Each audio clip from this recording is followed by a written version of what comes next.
Lydia Harris, a 61-year-old hotel cleaner, straightened her freshly laundered uniform, preparing for another day of unnoticed work at the lavish Silver Crest Hotel. After years of working in various service jobs, including over 20 years in a small cafe, Lydia found herself navigating this new world of wealth and extravagance. Little did she know, the day's events would change her life in unimaginable ways. As Lydia made her way through her routine, she was summoned to the room of Ethan Hargrove, a well-known billionaire who had just checked in. She didn't expect anything extraordinary, but what happened behind those closed doors would leave her utterly shaken and challenge everything she had known. What could have possibly happened in that room that would break the resolve of a woman who had faced hardship her entire life? And what happened the next morning, after a simple knock on the door that would unravel a series of events impacting everyone at the Silver Crest? Stay tuned to find out. But before we dive in, don't forget to drop a comment letting us know where you're watching from. And if you enjoy these stories, please hit subscribe. The soft glow of a lamp highlighted Lydia Harris's weathered hands as she buttoned her uniform. At 61, her fingers were slower than they used to be, but her years of experience made every motion precise.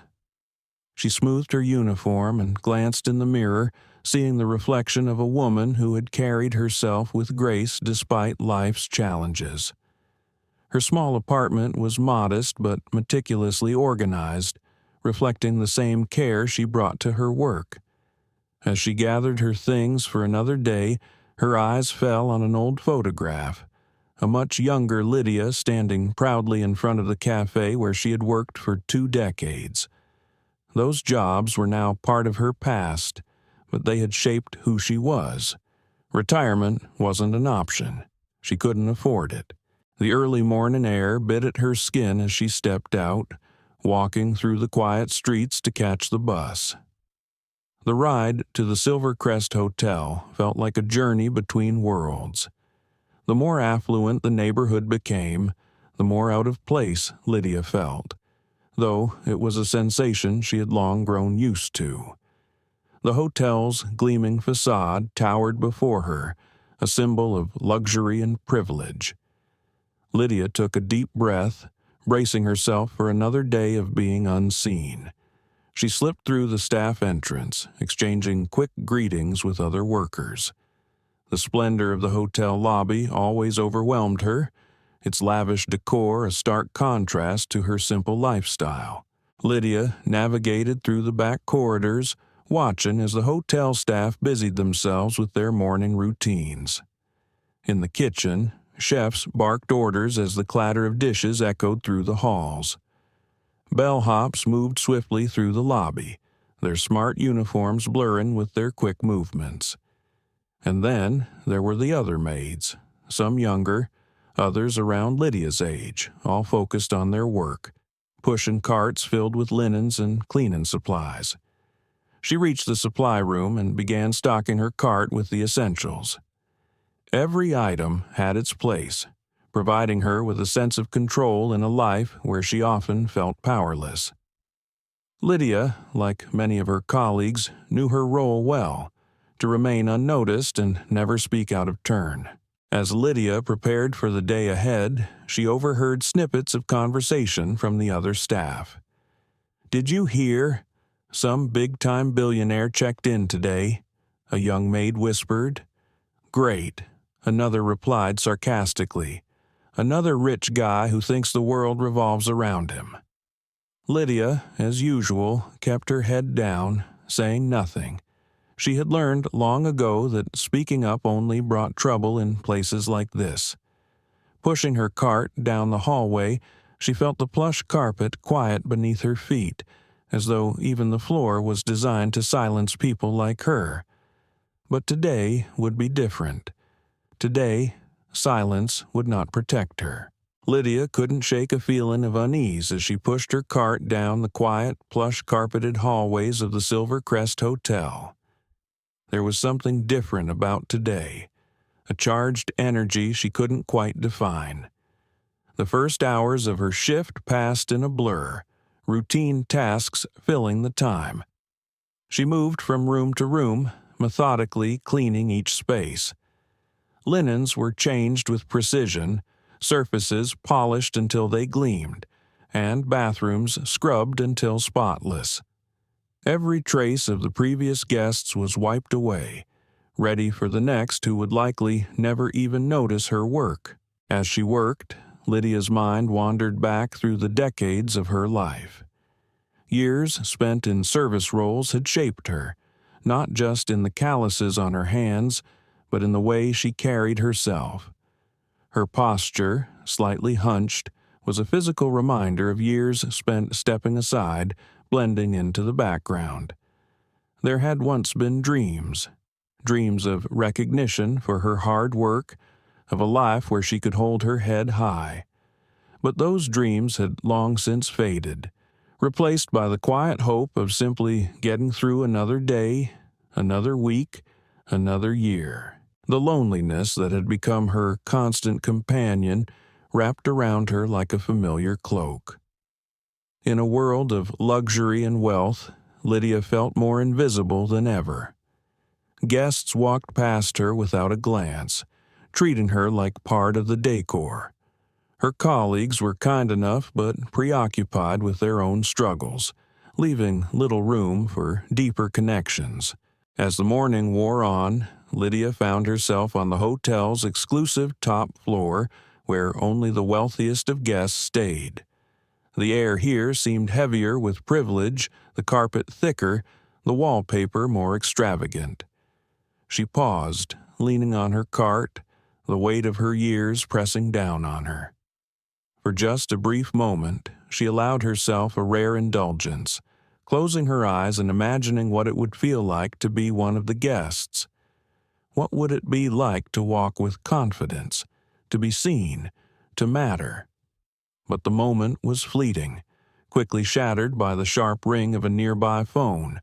Reality reasserted itself, and Lydia returned to the stoic expression she wore daily. She adjusted her uniform, straightened up, and pushed her cart forward. Whatever the day would bring, she would face it with the quiet strength and resilience that had sustained her for 61 years. Little did Lydia know that this day would test her in ways she could never have anticipated, challenging everything she believed about herself and the world. The air among the hotel staff shifted, whispers growing louder.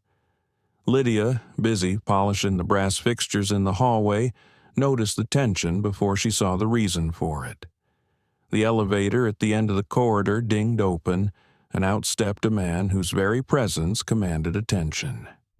He was tall, impeccably dressed in a suit that likely cost more than Lydia made in a year. His salt and pepper hair was perfectly styled, giving him an air of aristocratic disdain. This, Lydia realized, was the VIP billionaire everyone had been talking about. Flanking him were two young assistants, sharply dressed and focused on their tablets, and behind them trailed a team of bellhops, struggling under the weight of numerous expensive suitcases. The group moved down the hallway like a small parade, with the VIP at the center, exuding an aura of entitlement that seemed to push everything else to the edges. Instinctively, Lydia stepped aside, pressing herself against the wall as they passed. Lydia did her best to remain invisible, pressing herself against the wall as the entourage passed. But the VIP's gaze swept over her, narrowing as though he had spotted something out of place in his perfectly curated world. "You there," he barked, his voice sharp and commanding. Lydia flinched, realizing he was addressing her. "Make sure my rooms are spotless. I won't tolerate any mistakes." The way he emphasized the word mistakes made it clear that he expected nothing less than perfection. Before Lydia could respond, the group had already moved on, disappearing down the hallway toward the most luxurious suite in the hotel. She stood there for a moment, her heart racing, as though she had been struck by a cold gust of wind. Just as they vanished from sight, Lydia's manager, Mr. Graves, hurried down the hall toward her, his usually flushed face even redder, beads of sweat glistening on his forehead. "Lydia," he hissed, grabbing her arm and pulling her aside. "Did you see him? That was Evan Hawthorne, one of the most influential businessmen in the country. He's staying here for the week." Lydia nodded silently, still processing the interaction. "Listen to me," Mr. Graves continued, his grip on her arm tightening slightly. "Mr. Hawthorne is a huge deal for this hotel. His stay could mean big things for us. Do you understand?"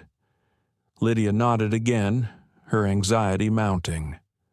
"Good," he said, releasing her arm. "You're now assigned to be on call for anything Mr. Hawthorne needs. Whatever he wants, whenever he wants it, you drop everything and make it happen. Clear?" "Yes, Mr. Graves," Lydia replied softly, her stomach knotting with nervousness. "And, Lydia," he added, his voice dropping to a near whisper, "if anything goes wrong, if Mr. Hawthorne is unhappy in any way, it's on you. Got it?" The threat in his tone was unmistakable. Lydia swallowed hard and nodded once more. "Excellent," Mr. Graves said, his face shifting into a wide, insincere smile. "Now, Mr. Hawthorne has requested a glass of our finest red wine to be delivered to his suite in exactly 30 minutes. You'll handle that, right?" It wasn't really a question, and they both knew it. Lydia murmured her assent, and Mr. Graves strode off, already barking orders at other staff members. Left alone in the hallway, Lydia took a deep breath, trying to calm herself. In all her years of service, she had dealt with demanding guests before, but something about this situation felt different, more intense. The pressure, the expectations, the veiled threats, it all weighed heavily on her shoulders. She glanced at her watch. 28 minutes left. With a sigh, Lydia straightened her uniform and headed toward the service elevator. As she descended to the hotel's expansive wine cellar, a sense of foreboding crept over her. It felt like she was walking into a storm, one that could easily sweep her away if she wasn't careful. The wine cellar was cool and dimly lit, rows of bottles stretching into the shadows. Lydia moved carefully among them, scanning the labels. She knew she had to select the perfect wine. Anything less would be a disaster. After several minutes of searching, she found what she was looking for, a bottle of Chateau Laurent, vintage 1982. The price tag made her wince, but she knew this was exactly what Mr. Hawthorne would expect. With trembling hands, Lydia carefully removed the bottle from its shelf. She cradled it like a precious object, fully aware that it was worth more than she made in several months. As she made her way back to the elevator, the weight of the bottle in her hands seemed to echo the weight of the responsibility resting on her shoulders. Back upstairs, she took extra care in every step she made.